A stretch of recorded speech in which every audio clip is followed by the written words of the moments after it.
verset 41 au verset 46. Parole du Seigneur. 1 roi 18, 41 à 46. Et Élie dit à Achab, monte, mange et bois, car il se fait un bruit qui annonce la pluie. Achab monta pour manger et pour boire. Mais Élie monta au sommet du Carmel et se penchant contre terre, il mit son visage entre ses genoux et dit à son serviteur, monte, regarde du côté de la mer. Le serviteur monta, il regarda et dit, il n'y a rien. Et il dit 7 fois, retourne. À la 7e fois, il dit, voici un petit nuage qui se lève de la mer et qui est comme la paume de la main d'un homme. Et il dit, monte, et dit à Achab, attends et descends afin que la pluie ne t'attrape pas. En peu d'instants, le ciel s'obscurcit par les nuages. Le vent s'établit. Une forte bouche. Achab monta sur son char et partit pour Jezreel.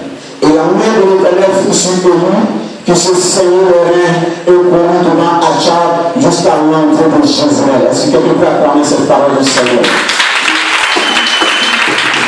Si vraiment tu as pris écouter la parole de Dieu, c'est pas comme ça que tu vas acclamer.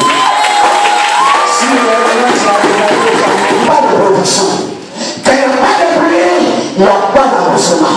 Quand il n'y a pas de pluie, il n'y a pas d'eau. C'est la sécheresse. Les animaux cherchent à boire. Les poissons cherchent à boire. Les plantes même cherchent à boire. La terre sur laquelle tu te trouves, la terre même commence à manifester quelque chose. Il y a la chaleur qui se produit et l'atmosphère devient bizarre. Tout est sec, tout est bloqué, rien n'avance. On se plaint, on se lamente. Cette atmosphère de sécheresse se peut pas la bloquer. À tel enseigne que c'est le roi lui-même en personne qui s'est levé pour aller demander à ce que le prophète fasse quelque chose, à ce que le prophète intercède pour que la pluie descende. Il n'a pas envoyé un ministre, il n'a pas envoyé un soldat, parce qu'il fallait que ce soit le roi lui-même. La situation devait changer. La situation doit changer sur ta vie ce matin. Parce que quand il y a la sécheresse, ça fait allusion au désert. Rien ne pousse. Regarde, une année, quelque chose s'est produit quelque part dans un pays à côté de nous. Au Burkina, il ne pleuvait pas. Il n'y avait pas de pluie. Vous savez ce qu'ils ont été obligés de faire? Ils ont tiré ce qu'on appelle un missile pour que ça aille en haut jusqu'à ce que ça aille toucher les nuages pour qu'il pleuve. Il y a des pluies qui apportent la délivrance. Quelle que soit la manière, il faudrait qu'il pleuve. Et ils ont choisi un missile. Mais toi, ce n'est pas un missile que tu as choisi. Tu as choisi plus qu'un missile. Tu as choisi la voix de l'Éternel des armées. Parce que la voix de l'Éternel des armées dit le ciel et la pluie de sang. La pluie ne dit pas de sang. Mais la pluie dit le ciel. La pluie vient du feu de l'Éternel pour venir de sang pour parler sur Alléluia. Il y a des pluies qui viennent pour te toucher. Il y a des pluies qui descendent pour te dévasser. Mais aujourd'hui, je ne peux pas dire une pluie qui est venue pour t'apporter une délivrance. Je ne peux pas dire une pluie qui va venir pour t'apporter la restauration. Je ne peux pas dire une pluie qui va venir arroser ton sol. Regarde, la Bible me parle de quelqu'un. Isaac était vieux. Isaac voulait bénir ses enfants. Isaac a demandé quelque chose. Jacob a abusé. Il a apporté cette chose. Quand Isaac a fini de manger, Jacob a prononcé une parole. Il a dit que la rosée du sol soit en ta faveur. Que la pluie du ciel descende sur ta destinée. À cause de cette parole, depuis ce jour, Jacob a reçu la pluie du ciel. Partout où Jacob partait, il y avait l'abondance. Partout où Jacob avançait, les choses produisaient. Il allait chez Laban, il a fait prospérer le bétail de Laban. Lui-même, il a pris des bétails, il les a fait prospérer. Lui-même, il s'est déplacé, il allait dans le désert, la prospérité l'a suivi. Quand tu as la pluie qui vient du ciel, partout où tu es, là où tu vas, quel que soit le temps, quelle que soit la circonstance, il y a la productivité.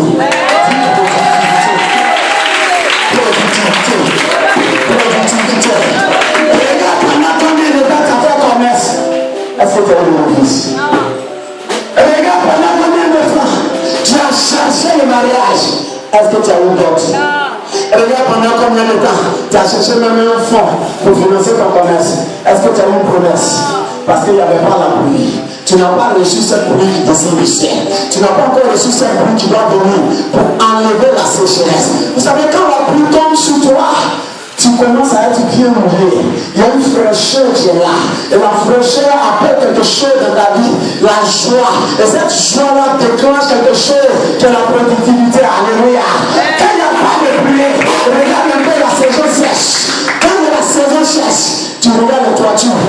Tout est poussiéreux, tout est sale, tout est vieux. Fais un tour un peu au village. Quand il n'y a pas de pluie, tous les planteurs cherchent comment faire pour qu'il y ait la pluie. Les gens vont à des distances pour aller chercher de l'eau, pour arroser leur production, pour arroser leurs semences. Mais toi, ce matin, tu n'iras pas à 10 km, tu n'iras pas à 10 000 km, tu n'iras pas à 5 000 km.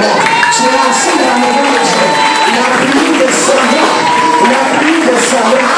Regarde, il y a ce qu'on appelle la saison sèche. Il y a ce qu'on appelle la saison de pluie. Il y a eu le temps de la sécheresse. Pendant 3 ans, 6 mois, Israël était dans la sécheresse. Ça, c'était le temps de la sécheresse. Mais regarde, depuis avant-hier, il y a un temps nouveau qui commence pour toi, un peu ça. Il y a un temps nouveau qui commence pour toi, un peu de Dieu.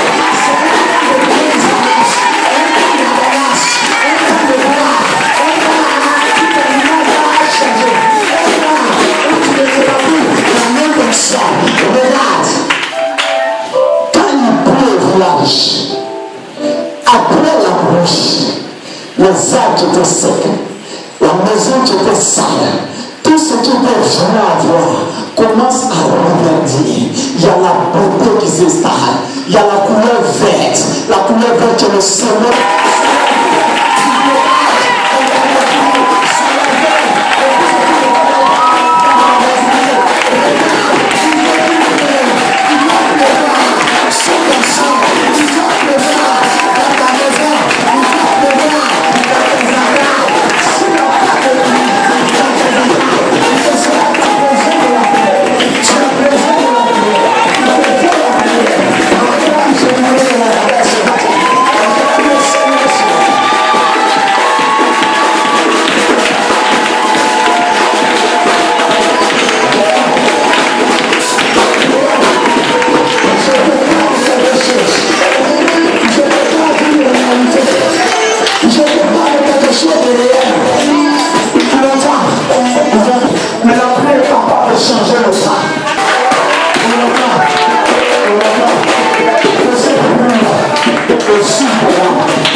Parce que la pluie vient se fondre à tes larmes. Et ces larmes soient effacées. Et la pluie de grâce